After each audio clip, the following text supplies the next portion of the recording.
ہمارے بر صغیر میں انسانوں کو خدا بنا دیا ہے لوگوں نے، تو جس نے ان کو پیدا کیا اس کو چھوڑ کر ان پر توکل کیے بیٹھے ہیں، جن کو زندگی بھی اللہ نے دی اور پیدا بھی اللہ نے کیا اور موت بھی اللہ نے دی اور موت کے بعد اٹھانے والا بھی ان کو اللہ ہے، تو اس سے کیوں نہ مانگیں؟ تو اس لیے آپ نے فرمایا کہ یہ سب سے اعلیٰ دو چیزیں ہیں جو اللہ نے انسان کو عطا فرمائی ہیں، اللہ پر توکل وتوکل علی الحی الذی لا یموت۔ کیا آیت ہے! اس پر توکل کر جو ہمیشہ زندہ ہے اور موت سے پاک ہے، سب کی نفی کرتے چونکہ باقی سب پر تو موت ہے۔ وتوکل علی الحی، توکل علی اللہ نہیں کہا، وتوکل علی الحی، زندہ پہ توکل کر۔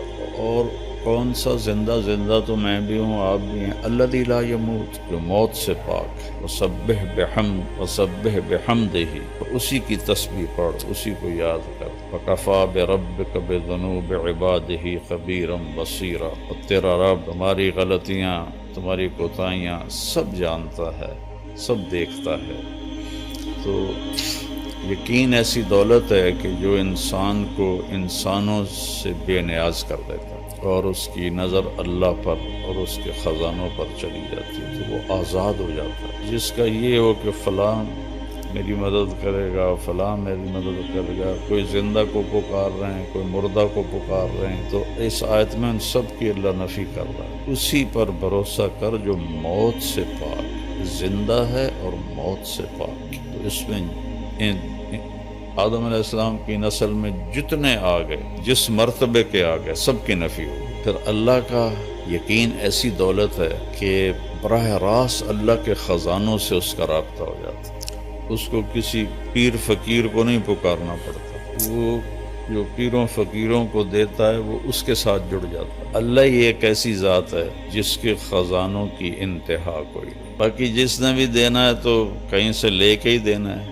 اللہ وہ ہے جس کو دینے کے لیے کہیں سے لینا نہیں پڑتا اور کرنے کے لیے کچھ کرنا نہیں پڑتا، اور پھر وہ ہر وقت حاضر ہے۔ اقرب الیہ من حبل الورید، تیری یہ جو رگ ہے اس کو حبل الورید کہتے ہیں، شہرگ، جس کے کٹنے سے موت واقع ہو جاتی ہے۔ اللہ تعالیٰ فرما رہے ہیں یہ دیکھ رہے ہو یہ تمہاری رگ کتنی قریب ہے، میں اس سے بھی زیادہ تمہارے قریب ہوں۔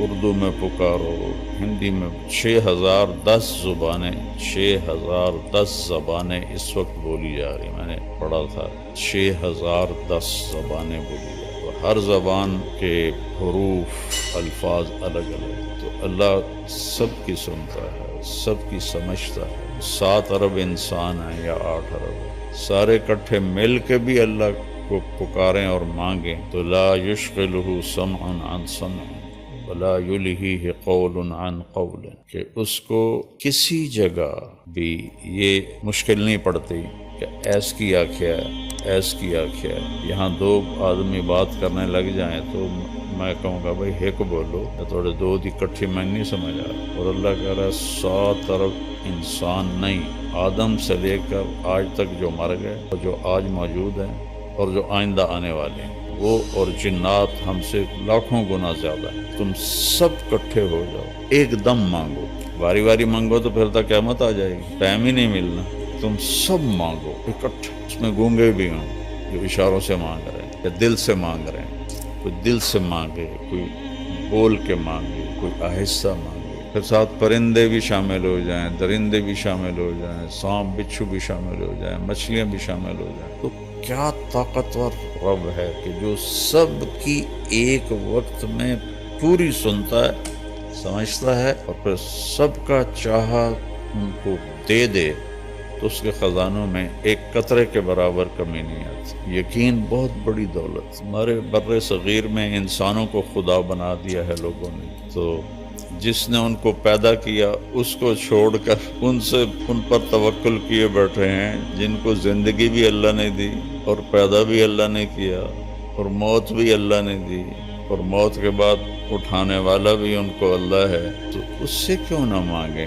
جو کہتا ہے دیکھو لوگوں سے مانگو تو وہ ناراض ہو جاتا، اور اللہ سے نہ مانگو تو وہ ناراض ہو جاتا، کتنا فرق۔ مانگنے پہ اللہ خوش ہوتا ہے، میں کہا کرتا ہوں کسی سے جان چھڑانی ہو بڑے اچھے طریقے سے تو اس سے قرضہ مانگنا شروع کر دو، وہ انشاءاللہ تمہارا نمبر ہی بلاک کر دے گا۔ اور اللہ سے جی لگانا ہو اور تعلق بنانا ہو تو اللہ کو پکارنا شروع کرو، اس سے مانگنا شروع کرو۔ میرے نبی نے فرمایا جوتے کا تسمہ ٹوٹ جائے تو وہ بھی اللہ سے مانگو۔ ہم لیا گئے تو وہاں ایک خاتون تھیں سادات میں سے جو بہت عرصہ پہلے تشریف لائیں، ان کی برکت سے وہاں کافی دین پھیلا۔ ان کا پتہ نہیں کیا نام تھا لیکن وہاں وہ پیر جگی کے نام سے مشہور ہے، پیر جگی۔ تو ہم ان کے سجادہ نشین سے ملنے گئے، ملنے کے بعد فاتحہ پڑھنے مزار پہ گئے تو وہاں عورتیں بیٹھی تھیں کافی سارے۔ پیر جگی پتر دیویں آ، پیر جگی پتر دیویں آ۔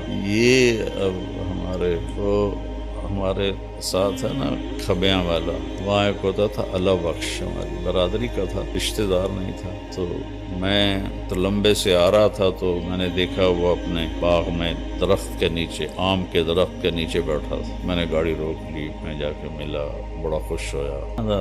طارق میاں بندہ تو بڑا چنگا ہے پر تو وہابی ہو گیا۔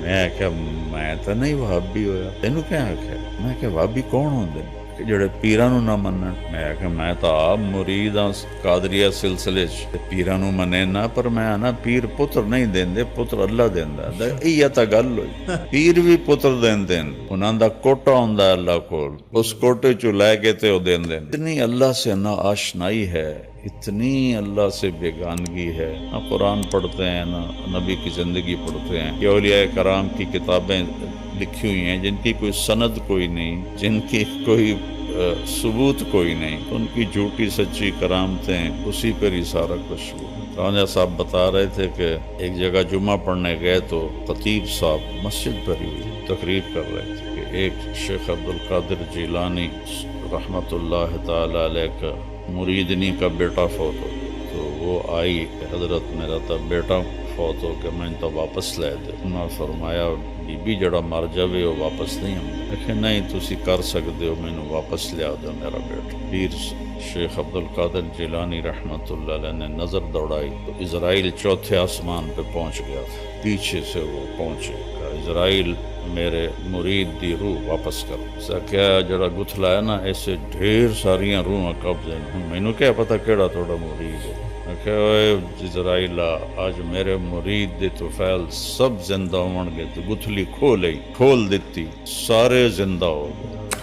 جہاں ایسے خطیب بات کر رہے ہیں لوگ سبحان اللہ کہیں، کہاں گیا ایمان، کہاں گیا یقین؟ اس لیے اللہ کے نبی نے کہا کہ یقین سے بڑھ کر اللہ نے کوئی نعمت نہیں دی، عافیت سے بڑھ کر اللہ نے کوئی نعمت نہیں دی۔